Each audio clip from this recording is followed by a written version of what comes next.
Alright, we've decided that this is good lighting, and now we're gonna start the video. You were way closer than I was.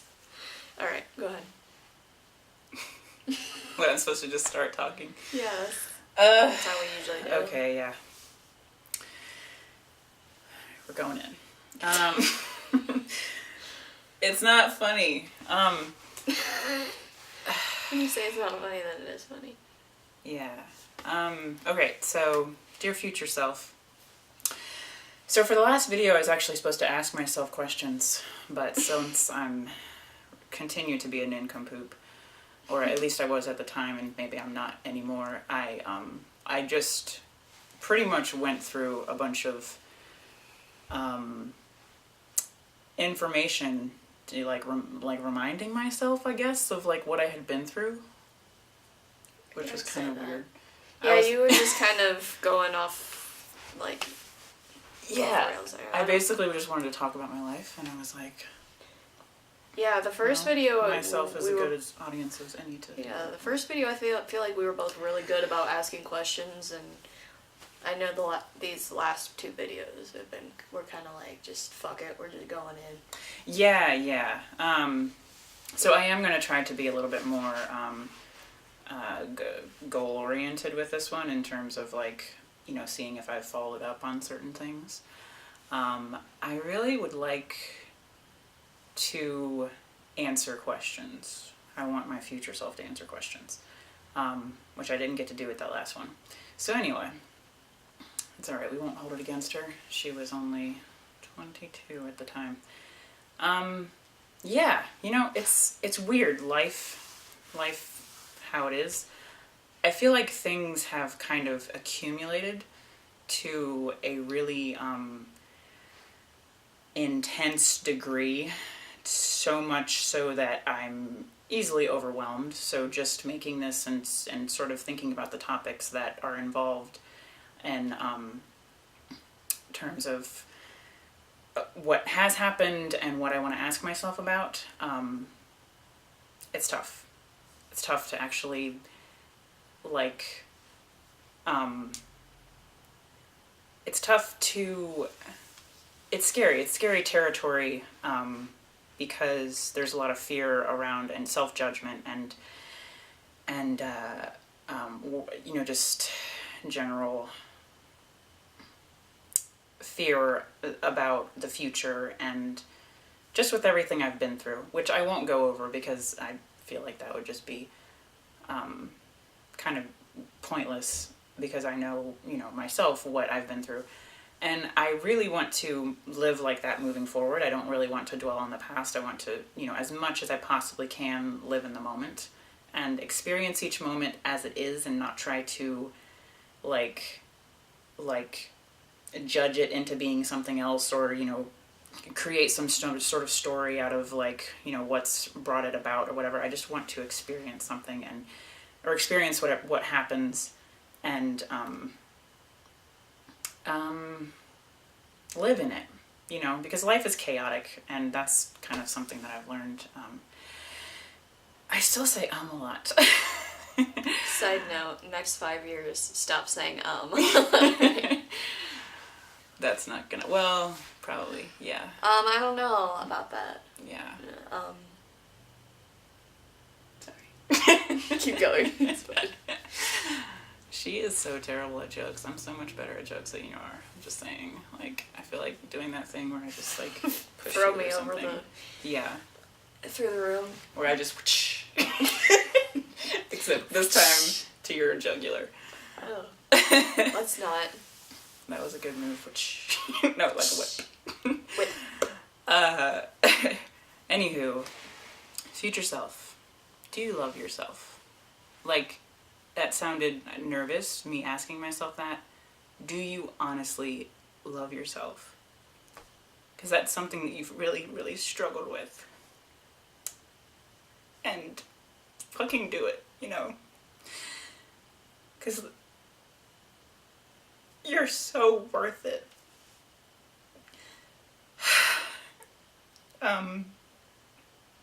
There it is again.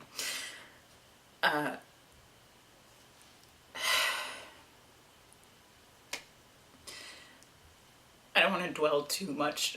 Earlier, Erica was telling me about something that happened, and she was saying that she didn't want to like dwell too much on negativity, and that's kind of the impulse that I feel right now. I don't want to like focus too much on negative things that have happened, because like I said, I know that, but something I really just want to reiterate to myself is that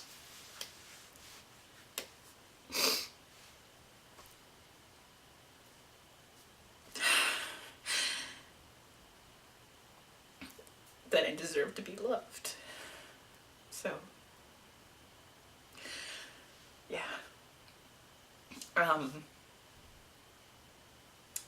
Yeah, these are the kind of things I'm afraid of, talking about.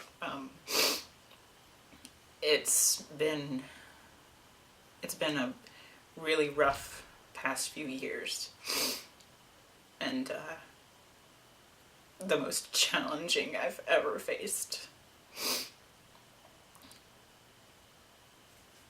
But I have this like appreciation for people and for life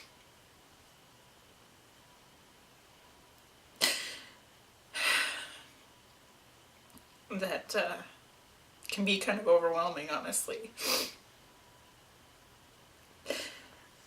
Like, I love you so much. Sorry to be like all emotional. That's okay. Thinking about the future is emotional. Yeah. It's scary and it's like overwhelming. Yeah. And it's not just that, it's like the past, it's what happened. You're working on a lot of things, and I wonder if you have continued to work on the same things, or what new things that you've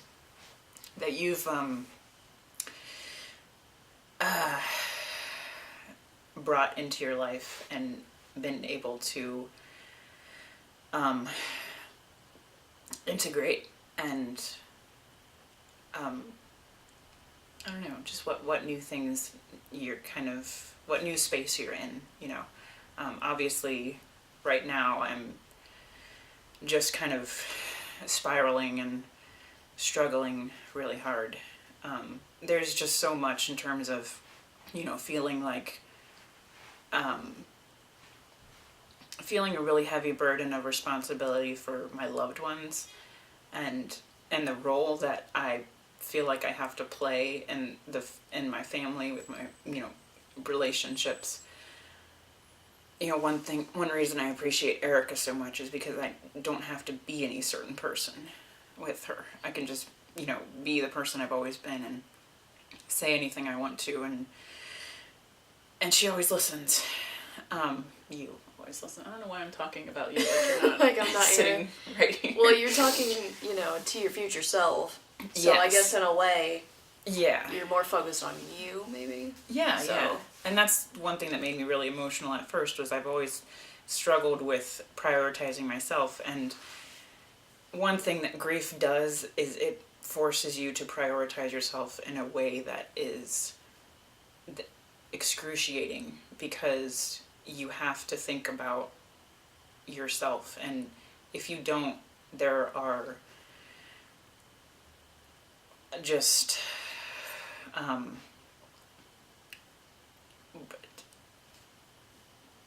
detrimental consequences. If you refuse to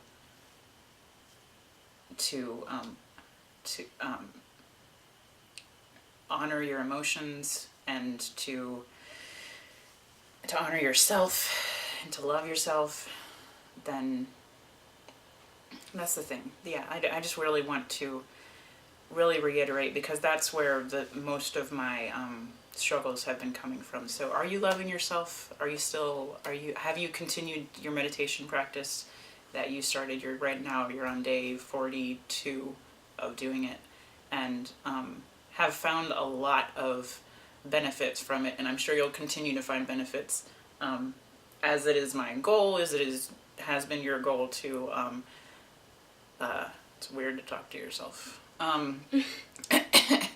So yeah, it's been my goal to really cultivate this kind of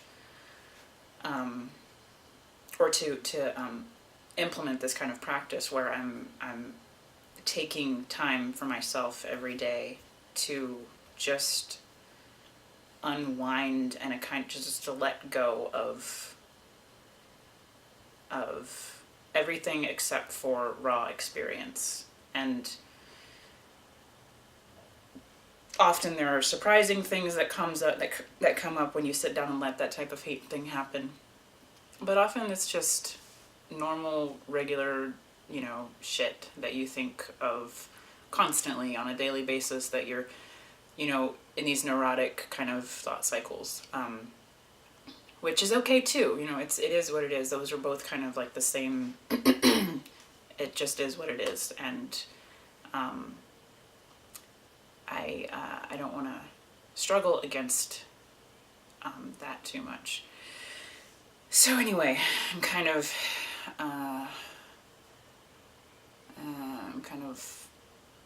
rambling, but now I'm trying to think of actual questions, which might include, are you in a relationship? You've been in a few relationships, if you weren't aware. They were good. You learned great things from Matt and from the girls, and great things about love and forgiveness and